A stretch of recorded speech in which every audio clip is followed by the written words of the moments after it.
Naging emosyonal si Nanay Dang, isang boat concessionaire, nang maalala niya ang kanilang buhay bago pa ang rehabilitasyon ng Burnham Lake. 7 buwan na kasi ang nakalilipas ng pansamantala nilang itigil ang kanilang negosyo para bigyang daan ang nasabing rehabilitasyon. Kung noon ay dinadagsa sila ng mga customer, ngayon naman ay dinadagsa siya ng mga bayarin.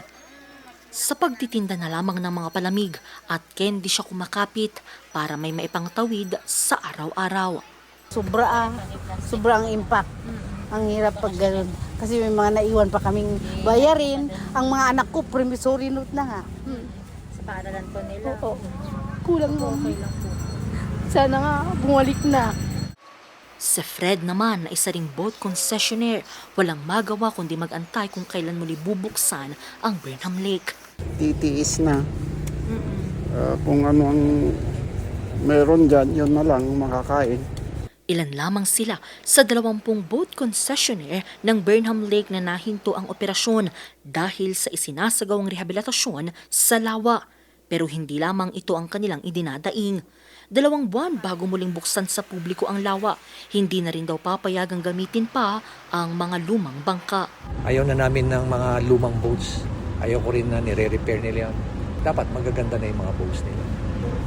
At maayos na mga boats. Hindi lang yung mga dati lang na aayos-ayusin lang nila, tatagpi-tagpian lang nila. Nilinaw rin ng alkalde na walang ibibigay ang Baguio LGU na pondo para sa mga panibagong bangka. Wala kaming pondo para dyan. Kayo ang mag-i-invest, sila naman ang magbi-business dyan, sila naman nakikinabang. Sa ngayon, puspusan pa rin ang pagsasaayos ng Burnham Lake at nakatakda itong buksan sa publiko sa buwan ng Hulyo.